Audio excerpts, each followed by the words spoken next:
Puji Tuhan, selamat pagi, selamat tahun baru, Bapak Ibu Saudara yang dikasihi Tuhan. Judul firman Tuhan pada pagi hari ini adalah Kejarlah Kekudusan. Ibrani 12 ayat 14b. Kejarlah kekudusan, sebab tanpa kekudusan tidak seorang pun akan melihat Allah. Kekudusan adalah perintah dan syarat untuk kita dapat melihat Allah, dapat bersekutu dengan Allah. Tanpa kekudusan tidak ada persekutuan dengan Allah. Kita tidak dapat melihat Allah, apalagi untuk menerima berkat-berkat ataupun anugerahnya. Dan ini berlaku bagi semua orang, siapapun dia, baik jemaat maupun hamba Tuhan. Begitu pentingnya kekudusan ini, sehingga Roh Kudus mengilhami para penulis Alkitab, menuliskan lebih dari 600 ayat yang berbicara tentang kekudusan.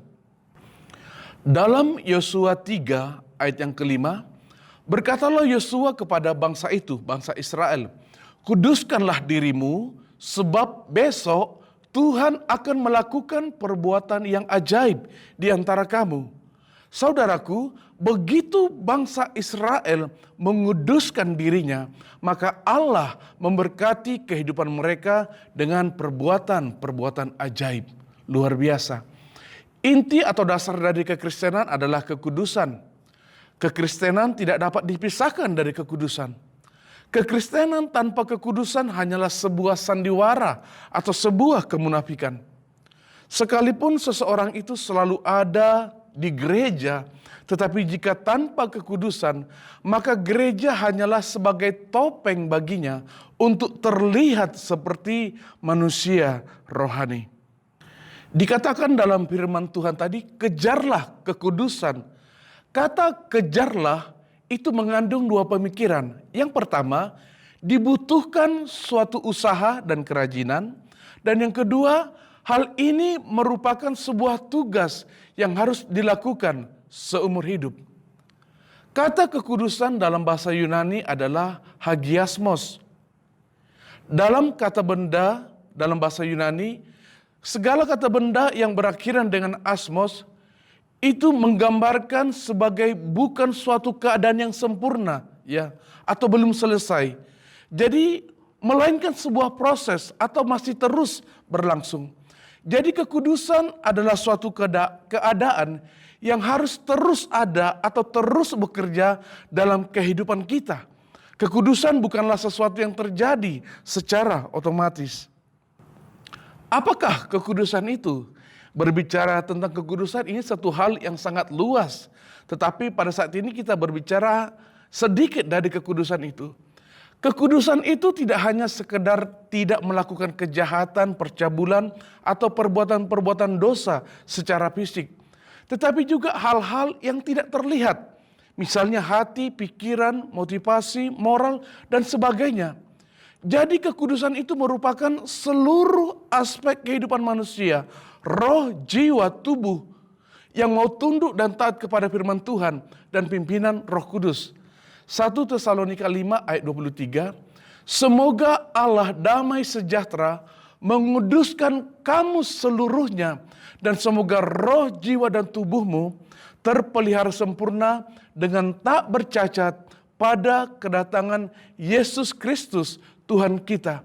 Jadi kekudusan kita meliputi roh, jiwa, dan tubuh. Jadi siapakah orang yang kudus itu? Bagaimanakah orang yang kudus itu? Mereka adalah orang yang menjauhkan diri dari perbuatan-perbuatan daging atau dosa. Seperti tertulis dalam Galatia 5 ayat 19 sampai 21. Orang yang kudus itu juga adalah orang yang kesukaannya senantiasa dekat dengan Tuhan. Ya. Orang tidak kudus tidak mungkin dekat dengan Tuhan. Orang yang kudus adalah orang yang mau terpisah dan dipisahkan dari dunia ini. Mereka juga orang yang mau mengorbankan kesenangannya yang bertentangan dengan kehendak Tuhan. Atau ketika kesenangannya itu membuat dia melalaikan tanggung jawabnya kepada Tuhan. Orang yang kudus adalah orang yang mau tekun hidup seturut dengan firman Tuhan. Artinya berkata iya untuk apapun yang Tuhan katakan.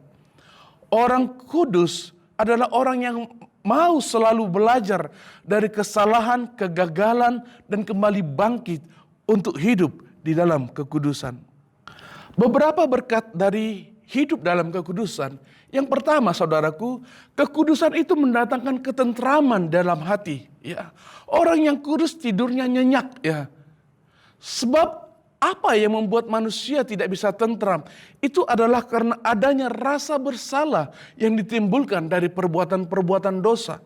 Ya. Orang yang kudus begitu tentram, ya, sebab dia tahu bahwa Tuhan akan menyertai dia dan membela kehidupannya.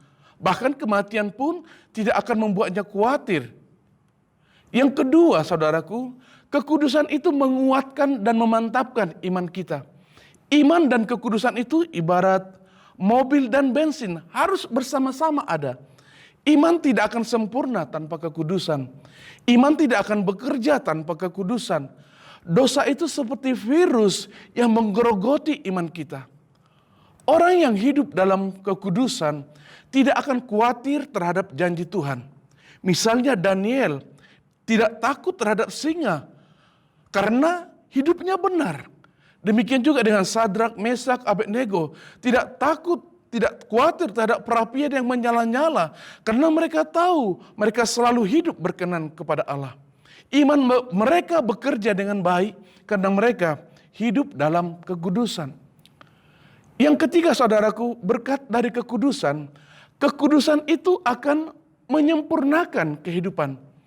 Orang yang hidupnya kudus, maka karakternya hari demi hari akan disempurnakan.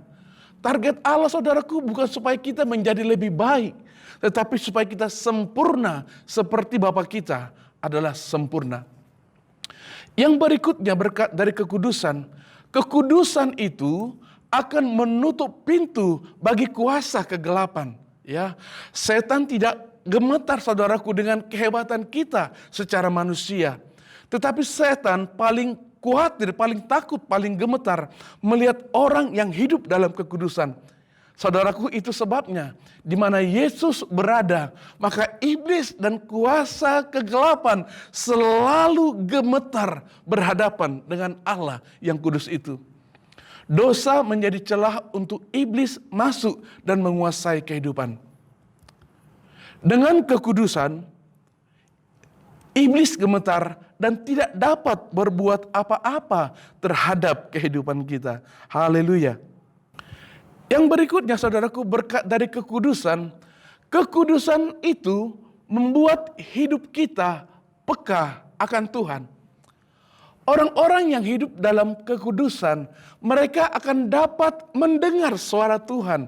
Ya, sebab mereka berkenan, mereka bersekutu dengan Tuhan. Mereka dapat melihat Allah. Mereka akan mengerti jika ada dari yang ia perbuat, Tuhan tidak suka. Dan kekudusan itu meyakinkan kita untuk melangkah dalam rencana Allah. Kita berani melangkah karena kita tahu Tuhan bersama-sama dengan kita. Karena kita tahu, kita melihat bahwa hidup kita ada dalam kekudusan. Saudaraku, sebenarnya masih banyak lagi berkat-berkat dari kekudusan. Tetapi kesimpulan dari firman Tuhan pada pagi hari ini adalah, mari hidup dalam kekudusan. Maka kita akan heran melihat apa yang Tuhan perbuat dalam kehidupan kita.